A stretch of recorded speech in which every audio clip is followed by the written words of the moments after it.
même si un symbolisme peut s'entendre à plusieurs niveaux, je peux commencer par fermer la porte, arrêter de courir dans tous les sens et vraiment m'arrêter, me mettre dans le silence, oui, même très concrètement. Donc je vais peut-être me mettre vraiment dans une chambre, dans ma chambre, fermer la porte, rassembler un petit peu, on pourrait dire toutes les puissances de l'âme qui sont toujours en train d'écouter tout ce qui se dit, et puis aussi de bavarder. Hein, il y a les deux dispersions qui font que je bavarde, et Jésus l'a dit beaucoup de fois. C'est pas en disant Seigneur, Seigneur, Seigneur, et que, au fond, ou en rabâchant, en priant, en répétant, en redisant, que Dieu va entendre. Parce que, en fait,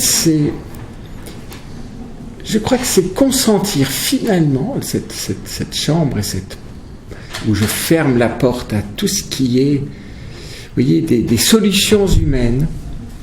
À un moment donné, je crois qu'il faut savoir plonger dans la foi. Et la foi est une écoute. C'est foncièrement une écoute.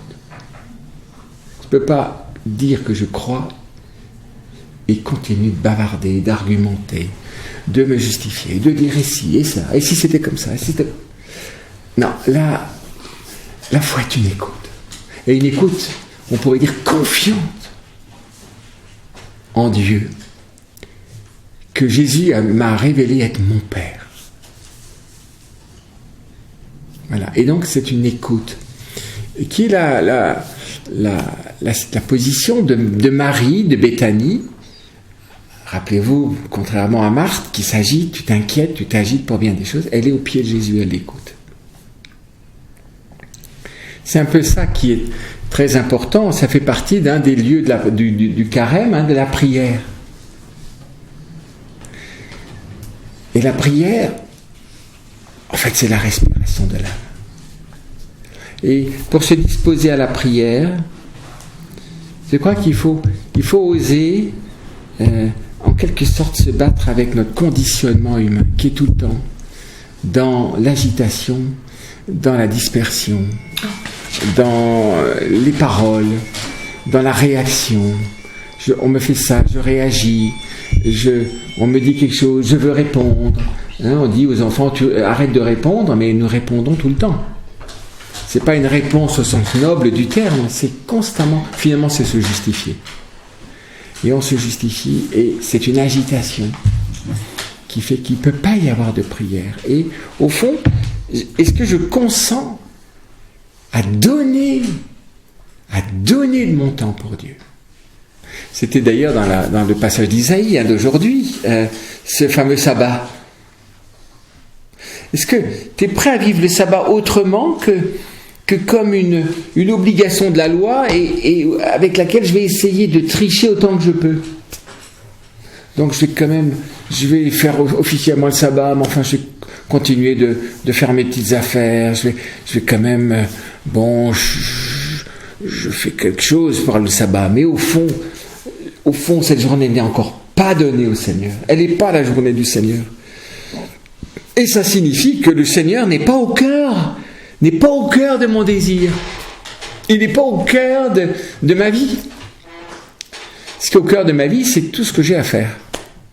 Tout ce qu'il faudrait que je résolve. C'est vrai qu'il y a plein de choses à résoudre. C'est jamais fini. Et donc on n'a pas le temps. Et c'est pour ça que il y a une violence, une lutte entre l'homme et Dieu à propos du sabbat. Et alors, Jésus aura beaucoup de peine à transformer ce regard sur le sabbat, puisque Dieu a été, on pourrait presque dire violent, entre guillemets, pour obliger l'homme à lâcher prise.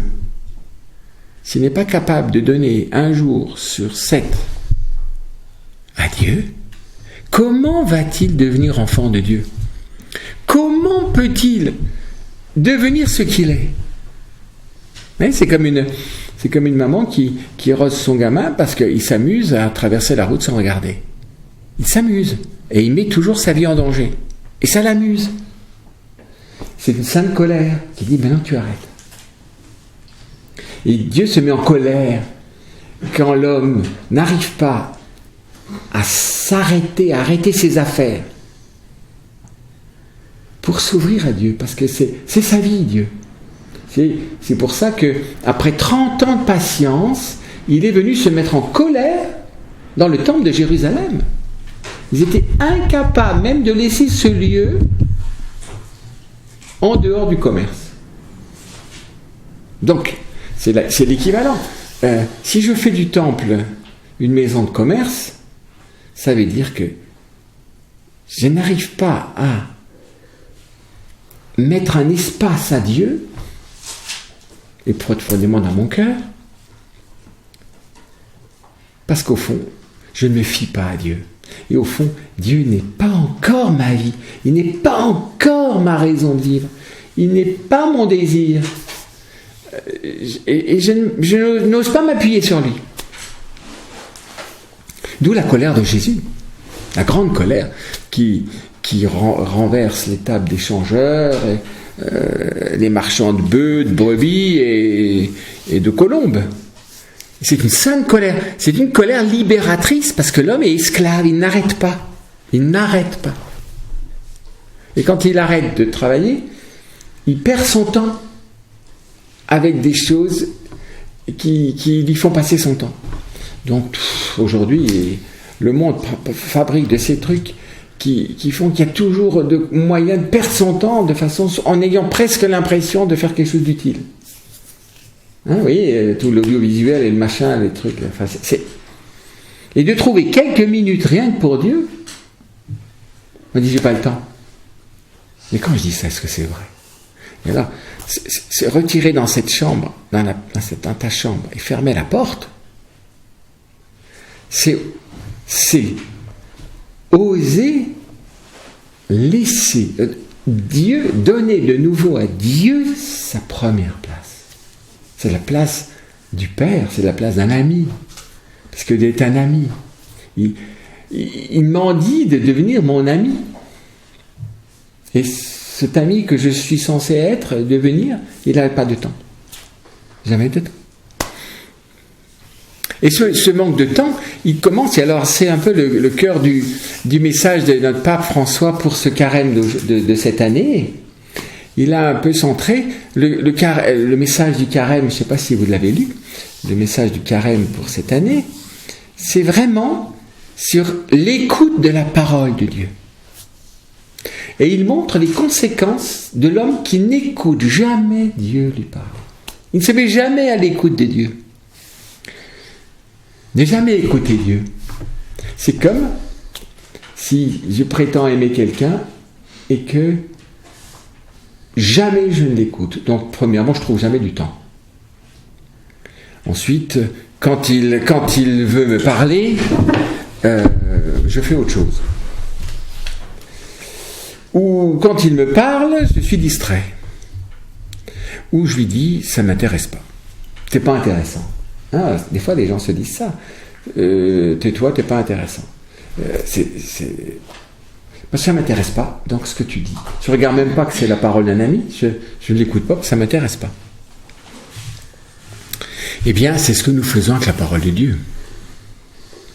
Est-ce que je me dispose intérieurement, et ça c'est une écoute, cette écoute de la foi, de la foi, qui fait un silence intérieur et une attente et une soif et une écoute pour laisser cette parole toucher mon cœur, descendre dans mon cœur. Vous voyez, quel est notre premier réflexe? Vous voyez, on a un bout de la parole de Dieu qu'on entend dans la liturgie. Ah, c'est l'évangile de Chapapoum, c'est déjà fini. C'est l'évangile de je sais pas quoi, d'une histoire qu'on connaît. Et donc, ah oui, c'est cet évangile, et donc je n'écoute plus. Je sais. Dire qu'on sait, c'est ne plus écouter.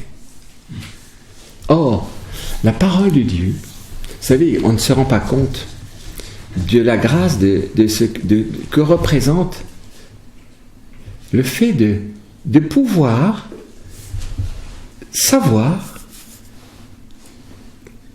que Dieu me parle et qu'il y a une parole de Dieu pour moi.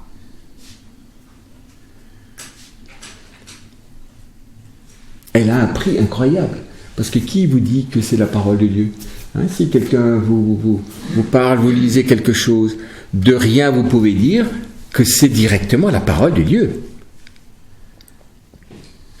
L'Église me dit, elle a une grâce de discernement, et ça s'est fait progressivement dans le temps, ce qu'on appelle le canon des Écritures, le canon des livres révélés. Alors vous savez que toutes les confessions chrétiennes n'ont pas le même canon des livres révélés. Il y en a du plus et du moins. Les églises protestantes ont un canon des livres révélés diminué. Et puis certaines églises orientales ont un canon des livres révélés un peu augmenté. C'est-à-dire qu'il y a des passages dans leur liturgie, par exemple, qui ne font pas partie du canon des Écritures tel que nous la donne l'Église catholique. Mais c'est la tradition liturgique qui donne des passages, vous voyez, le livre d'Enoch par exemple, le livre d'Esdras et des choses comme ça, qui font qu'il y a des passages qui, ça ne veut pas dire que c'est faux, mais l'Église n'a pas reconnu que c'était directement la parole de Dieu. Mais pour notre foi, c'est quelque chose d'incroyable de dire, c'est vraiment Dieu qui parle. Et il parle en s'étant associé un homme, ce qu'on appelle l'écrivain sacré, parce que Dieu, parce qu'il est amour, il veut toujours coopérer avec l'homme. C'est la grande différence avec ce qu'on dit du Coran. Le Coran, il est arrivé, dit-on, tout cru du ciel. Vous voyez ce que je veux dire ? Il est divin. Donc intouchable. Dans la foi chrétienne, la parole de Dieu et les livres sacrés ne sont pas du tout vus comme cela. Ils sont le fruit d'une coopération d'un homme croyant avec Dieu qui veut se révéler. C'est pour ça que la parole de Dieu a une telle diversité. C'est comme un jardin avec des plantes très différentes. Il y a des livres historiques, des livres plutôt juridiques, il y a des livres poétiques, il y a des livres prophétiques, etc. Vous voyez ça ? Et après, il y a l'Évangile qui sont les paroles même, la révélation même de la vie de Jésus, qui me donne la vie de Jésus, Jésus vivant, et qui me parle. C'est pour ça que liturgiquement, les Évangiles sont la parole de Dieu dans le sens le plus fort, le plus absolu, puisque le Verbe lui-même s'est fait chair. C'est pour ça que c'est la parole la plus dense, c'est la parole ultime. La parole de Dieu dans l'Évangile. C'est pour ça que liturgiquement, l'Évangile a une préséance et un honneur unique. Et c'est pour ça que liturgiquement, la proclamation de l'Évangile est réservée aux prêtres ou aux diacres. Pour bien, quand j'entends l'Évangile, j'entends la parole de Dieu en direct, si vous voulez, puisque c'est le Fils lui-même qui me parle, moyennant la coopération d'un témoin du Christ, l'évangéliste. Donc c'est pour cela que si je n'écoute pas Dieu, que puis-je espérer ? Et l'écouter, je peux dire oui, mais je l'écoute dans ma prière, je l'écoute dans mon cœur, c'est vrai, tout ça je peux l'écouter dans ma prière et dans mon cœur. Mais puis-je espérer l'écouter dans mon cœur et l'entendre dans mon cœur si, sachant que Dieu m'a parlé, je ne l'écoute pas. Donc, on pourrait dire, je n'ouvre jamais la parole de Dieu. Ou si je l'ouvre, c'est rapidement, ou si je l'entends dans la liturgie, puisque dans toute liturgie chrétienne, il y a toujours la parole de Dieu qui est proclamée. En fait, je suis léger avec cette écoute de la parole de Dieu. Oui, ça se passe, mais vous savez, il y a tellement de fois où on n'entend pas ce qui se dit. C'est-à-dire qu'on n'est pas présent. On n'est pas attentif. Dans la liturgie orientale, le diacre, une des tâches du diacre, c'est de ramener l'attention des fidèles à cette écoute. Soyez attentifs. Alors le diacre dit cette injonction, soyez attentifs à tous les moments très importants de la liturgie. Et un des premiers moments très importants de la liturgie, c'est quand Dieu parle dans son Église. Soyez attentifs. Ça veut dire écoutez. Soyez attentifs. Et là, vous voyez, on peut tous se dire, comme on est en déficit de désir de l'écouter, de se rendre compte que c'est Dieu qui me parle, que c'est la parole de Dieu, et de l'attention. Et l'attention, et après de la garder dans son cœur. Je peux avoir été attentif, mais la laisser se perdre.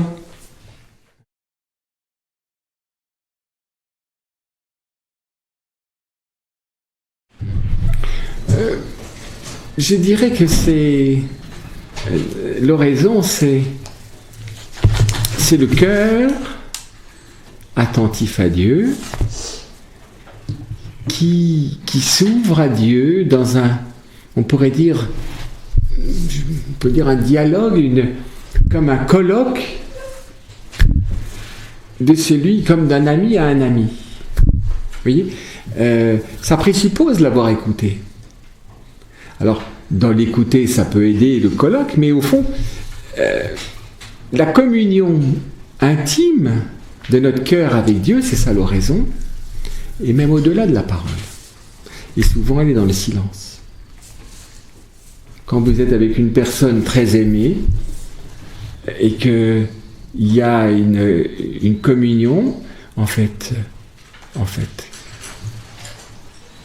ça tend vers le silence. Vous voyez, au fond, on reste silencieusement présent. Seul le silence peut achever vraiment la communion, au-delà de la parole. Et donc l'oraison et l'adoration sont en deçà et au-delà de la parole de Dieu, en quelque sorte. Pour commencer à écouter, il faut peut-être adorer. Si je n'adore pas, je ne me dispose pas à m'ouvrir à Dieu. Et quand j'ai écouté la parole, j'ai écouté quelqu'un, et donc je vais me livrer à la présence de ce quelqu'un. Et au fond, c'est l'oraison, cela. Vous voyez ?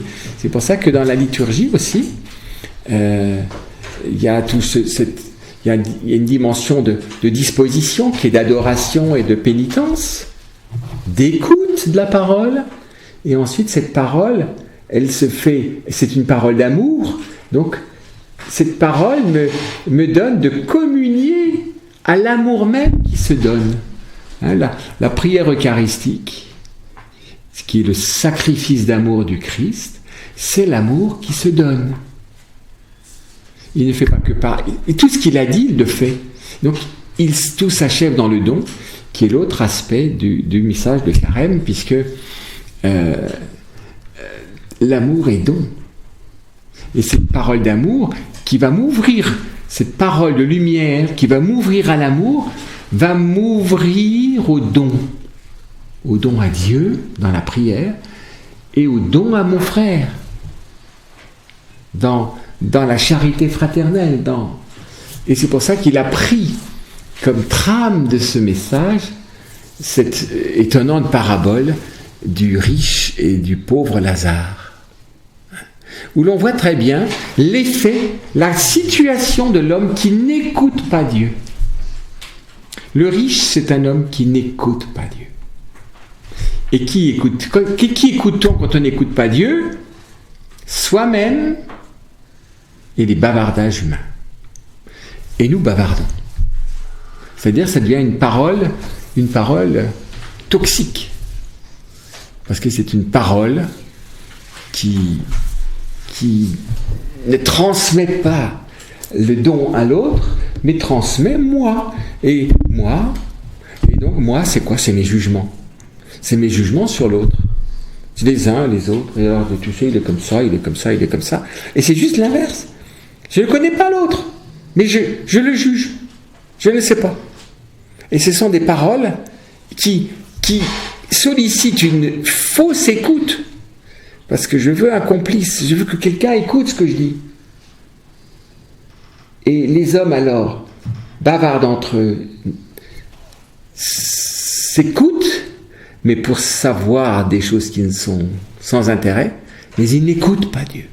Et si je n'écoute pas Dieu, je ne me réétalonne pas sur Dieu. Et donc, sur le cœur de Dieu. Et je deviens aveugle sur mon frère. Ce qui fait que cet homme riche-là ne voit même pas Lazare qui est sur le paillasson de sa porte. Vous connaissez tous la parabole du riche et de Lazare. Le riche fait de la fête tous les jours, bonbon, il est habillé richement et tout.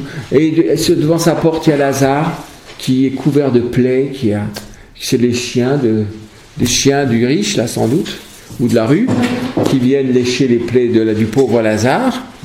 Mais le riche, il n'a rien contre Lazare, mais il ne le voit même pas. Il ne le voit pas.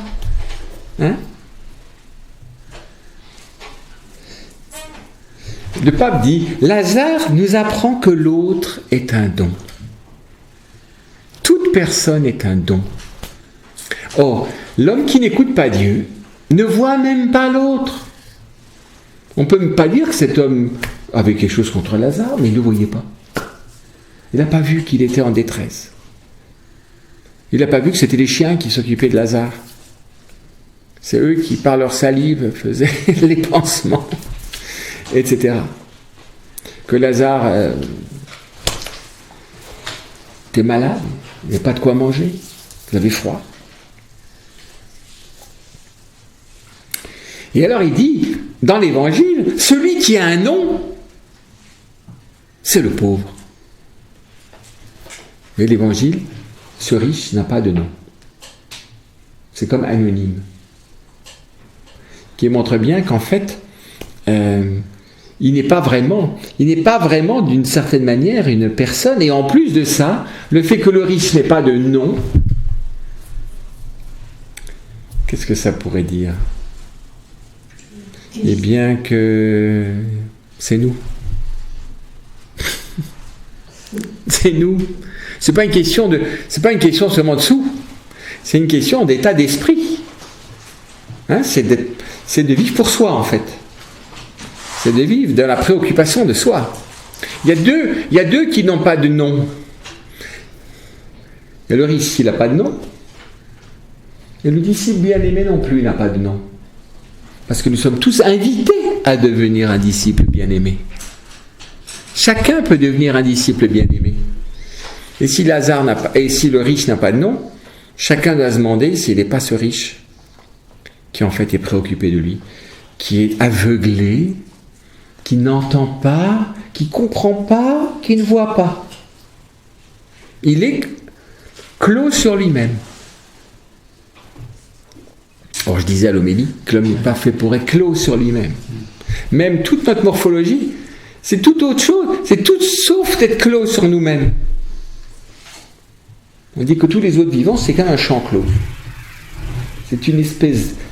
Chaque vivant vit pour lui-même, il se sert de l'environnement pour prospérer. Mais il est clos.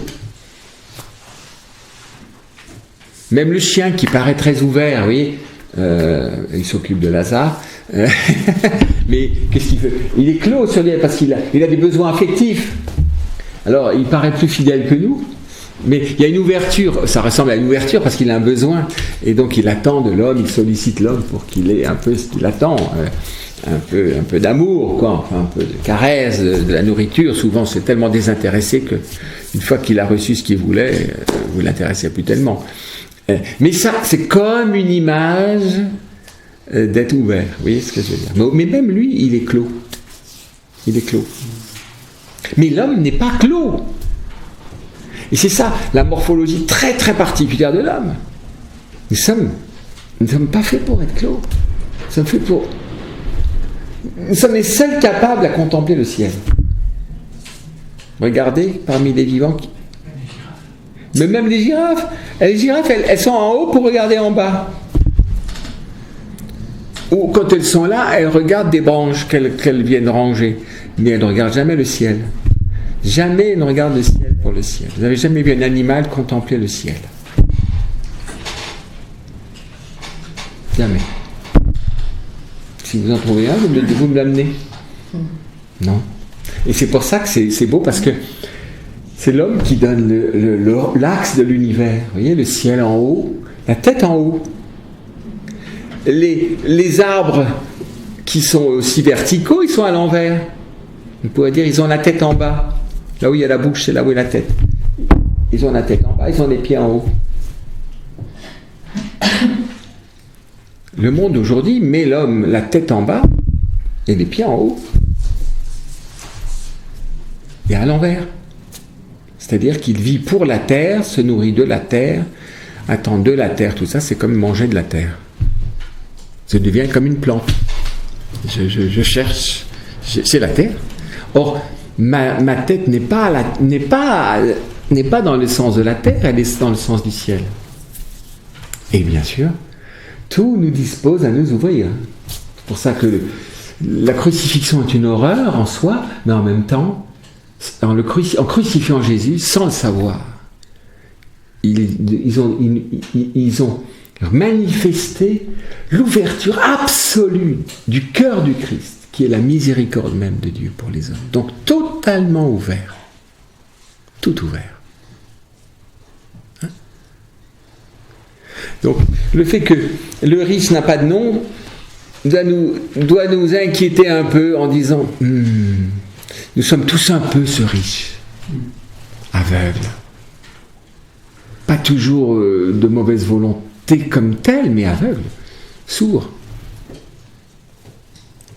Pourquoi? Parce que préoccupé de nous, préoccupé d'une harmonie, d'un certain bien-être, qui ne cherche pas le bien-être aujourd'hui. Hein. Et il faut bien dire que le confort qui est apparu avec tous les moyens techniques des années 50, 60, c'est le moment de l'apparition du confort. C'est difficile de vivre le confort sans être préoccupé de soi. Parce que si le confort est possible, et c'est pour ça d'ailleurs que aujourd'hui d'ailleurs on fête Saint Casimir, qui est un prince, le fils du roi de Lituanie et de Pologne, qui, malgré le luxe de la cour, en quelque sorte ne s'est jamais laissé prendre par cela, et a gardé son cœur ouvert à Dieu et ouvert aux plus pauvres. Et il est mort à 26 ans, je ne sais pas quel âge. Et il corrigeait son père dans la manière de le rendre attentif aux pauvres, dans sa manière de gouverner. Ça, c'est beau d'ailleurs, son jeune fils qui rend attentif son père. Attention, tu n'as pas vu, là, regarde, celui qui gouverne. On voit bien que ceux qui veulent être élus aujourd'hui, ils ont tous le souci vraiment de notre bien-être. Vous voyez, c'est quelque chose de complètement tordu. Parce que on est dans ce que je veux. Et le confort et la possibilité de consommer tourne l'homme sur lui-même. Hein, et risque de faire de nous cet homme anonyme. Parce que tant que je n'aime pas et que je ne mets pas en œuvre l'amour, je suis en porte-à-faux avec mon mystère, c'est-à-dire je ne suis pas vraiment une personne. Je vis de façon impersonnelle. Et c'est très significatif. Vous voyez qu'un monde qui n'a en vue que l'économie ou le bien-être individuel devient impersonnel. Et donc on parle des personnes, mais ça devient absolument impersonnel. Il n'y a plus personne nulle part. Vous avez des machines qui vous répondent. Faites le 1, faites le 3, faites je ne sais pas quoi. Bon, si vraiment vous n'y arrivez pas, vous appelez, mais quand vous appelez, vous pouvez passer toute la journée, parce qu'on va vous dire que tous les conseillers sont occupés, et donc vous essayez, mais il n'y a personne. Personne. C'est très impressionnant. Quand l'homme n'écoute plus Dieu. C'est incroyable comme l'écoute de Dieu ouvre l'homme. Hein? Vous savez, dans la liturgie du baptême, que ce soit pour les petits-enfants et encore plus pour les adultes, et le carême et le temps, par excellence pour les catéchumènes, pour les préparer à vivre pour la première fois sacramentellement le mystère pascal. Le baptême et la communion au Christ, puisque si je suis le mort, si je meurs avec le Christ pour ressusciter avec lui, c'est pour connaître la communion avec lui, et donc l'Eucharistie. Eh bien, dans le rituel du baptême, il y a le rituel de l'Ephata. Vous savez, ce sourd et ce muet que Jésus a libéré. Ephata, ouvre-toi! Ouvre-toi! Le carême, c'est pour l'ouverture. Et ouvre-toi, écoute Israël. L'orgueil fait de nous des sourds. N'entend pas. Et si vous êtes attentif, vous voyez que de plus en plus les gens sont en eux-mêmes, ils sont comme dans une bulle, et on dit des choses, on parle, mais je crois que sincèrement, les gens vont dire, non, on n'a pas parlé de ça. Ça veut dire qu'on n'a rien entendu, et qu'on est absolument sûr que ça n'a pas été dit. Tellement j'ai rien entendu. Et chacun est dans une espèce de monade, comme dirait Leibniz, une espèce de monde clos. Et dans un monde clos, chacun attend que la chose commune procure tout ce dont j'ai besoin, mais personne n'est ouvert à l'autre. Ce qui nous ouvre, et pour ça, la première chose que Dieu fait vis-à-vis de cette humanité pécheresse avec Israël, c'est toujours ce mot « écoute ». Écoute. Et comme il n'entend pas, il le tape des fois en même temps pour « ah ». Parce que si je fais que dire écoute, il écoute pas, il n'entend pas. Mais si je lui fais hop, c'est un peu brutal entre Dieu et l'homme dans l'Ancien Testament. Mais pourquoi? Parce que l'homme est perdu dedans en lui. C'est une petite tape bienfaisante. Écoute. Alors il arrive, les petites tapes bienfaisantes, c'est des fois l'ennemi qui vient chez moi, on me vole l'arche d'alliance, ça fait des choses concrètes. Mais écoute. Soyez attentifs.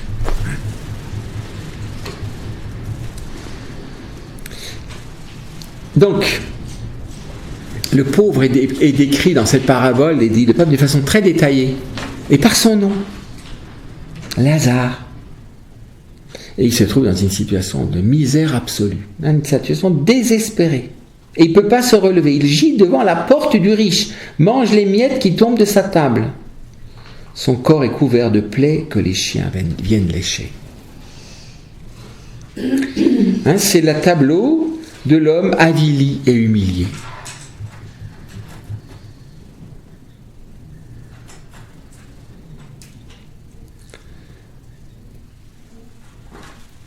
Et alors, le nom du pauvre qui s'appelle Lazare, il est chargé d'espérance et de promesses. Ce nom, Lazare, vous savez ce que veut dire Lazare? Dieu vient en aide. Dieu vient en aide. Lazare. Ce sera vrai aussi, celui-là c'est une parabole, mais pour le Lazare que Jésus va ressusciter. Dieu vient en aide. Alors c'est curieux parce que vous savez, Marthe dira, si tu étais venu, Lazare ne serait pas venu, ne serait pas mort. Donc si tu étais venu en aide, Lazare ne serait pas mort. Mais Jésus a voulu que Lazare meure afin que l'on voit jusqu'où Dieu vient en aide à l'homme. Jusqu'à ressusciter les cadavres en putréfaction. Puisque Marthe dit, il sent déjà. Quand il sent déjà, c'est que vraiment, je vous promets qu'il n'y a plus de raison de penser qu'on va le réanimer. Non, il est vraiment mort. Il sent déjà. Donc, la miséricorde ressuscite les cadavres. C'est ça Dieu qui vient en aide. Et en fait, le cadavre, c'est pas l'homme avili, c'est l'homme riche. Il y en a un qui paraît très bien extérieurement, mais il est un cadavre intérieur, et le cadavre visible, eh bien, Dieu vient le sauver, pour qu'il vive.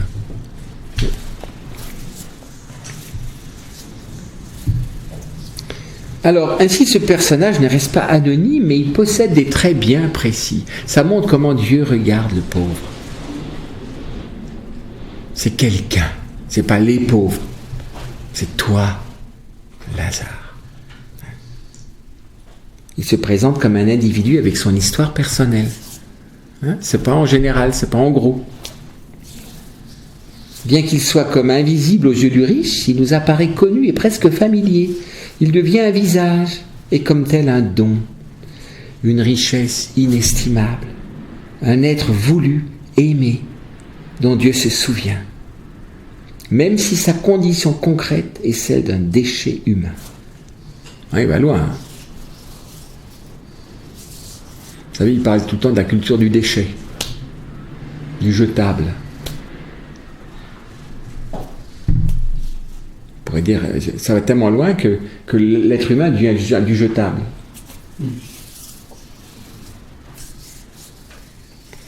Lazare nous apprend que l'autre est un don.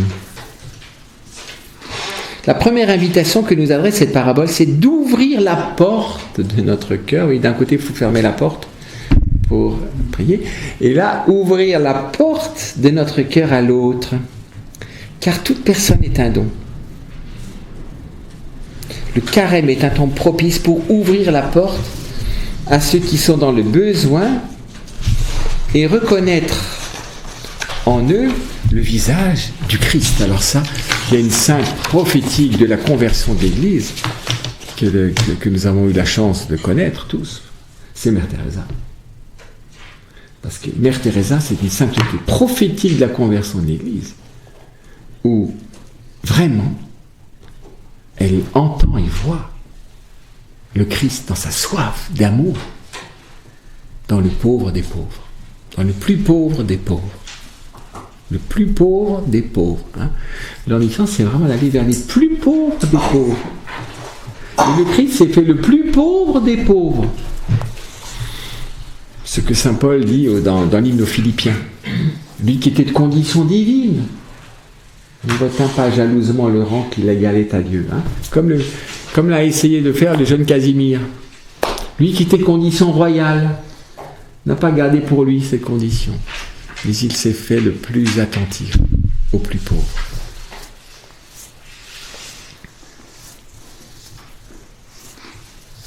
Alors il dit, toute vie qui vient à notre rencontre est un don.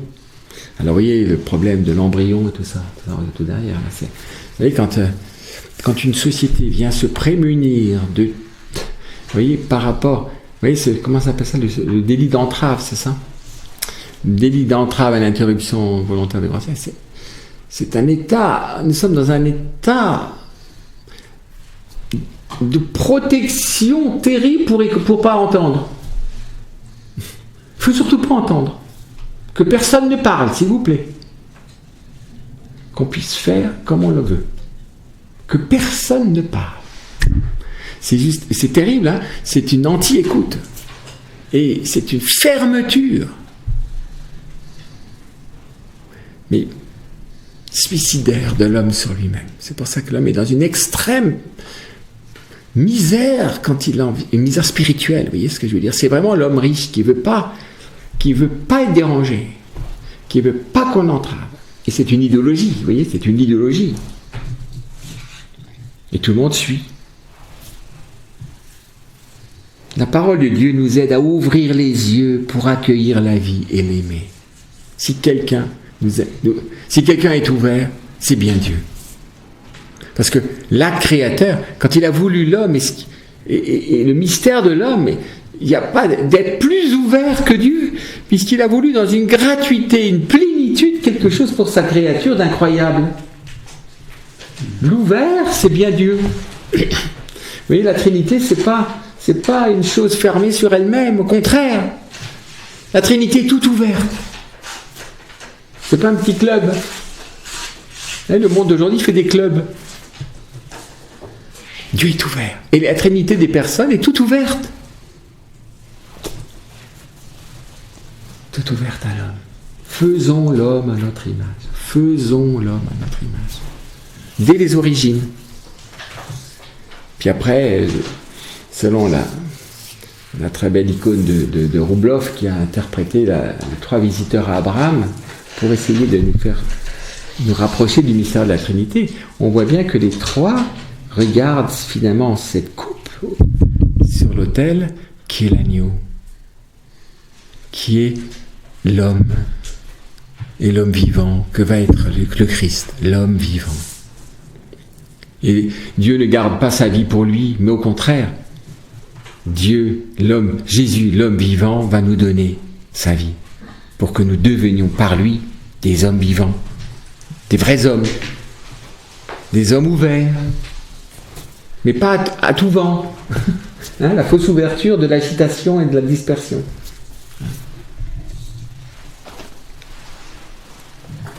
Donc après, le pape, dans le paragraphe 2, il décrit le riche et il exprime, on aperçoit en lui de manière dramatique la corruption du péché qui se manifeste en 3 moments successifs.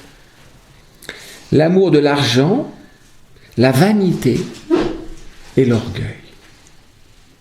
C'est les 3 convoitises que nous trouvons dans la première épître de Saint Jean, où la convoitise de la chair, finalement, se réduit concrètement à l'amour de l'argent. Et il aurait dit combien Saint Paul nous dit, dans la première épître à Timothée, que la racine de tous les maux, c'est l'amour de l'argent. Il est la corruption, il est la cause principale de la corruption et la source de jalousie, de litige, de soupçon. Au lieu d'être un instrument à notre service pour réaliser le bien, exercer la solidarité les uns avec les autres, on peut faire beaucoup de bien avec l'argent. On peut dépanner quelqu'un, c'est beau ça, c'est vrai. Eh bien, il peut nous rendre esclaves. Et qui fait qu'il n'y a plus aucune place à l'amour et qu'il ne peut plus y avoir la paix. L'argent est fomenteur de guerre. Puis il nous montre que la cupidité rend vaniteux. Tout est dans les apparences. Il s'habille richement avec de la pourpre et tout ça. Et le niveau le plus bas de cette déchéance morale, vous savez ce que c'est ? C'est l'orgueil. Le niveau le plus bas de la déchéance morale, c'est l'orgueil. Nous, on dirait, le niveau le plus bas de la déchéance morale, c'est, je ne sais pas quoi, moi, la luxure. Le niveau le plus bas de la déchéance morale, c'est l'orgueil, parce que c'est le plus grave. C'est la déchéance de l'esprit. C'est l'esprit complètement corrompu. C'est voyez, le discernement de la profondeur de la déchéance, c'est l'orgueil. Il singe l'allure d'un dieu, le riche avec ses pavanes, là, oubliant d'être simplement un mortel. Pour l'homme corrompu, il n'existe que le propre moi. C'est la raison pour laquelle les personnes qui l'entourent ne sont pas obligées de son regard. Le fruit de l'attachement à l'argent est donc une sorte de cécité. Le riche ne voit pas le pauvre qui est affamé, couvert de plaies, prostré dans son humiliation. Donc il rend aveugle et il rend sourd. Ephata, ouvre-toi. Et aussi muet. Pas muet pour bavarder, mais muet pour être témoin du Christ. On se tait. Ah non, on va être mal vu si on parle de Jésus, je vais être mal vu. Me tais.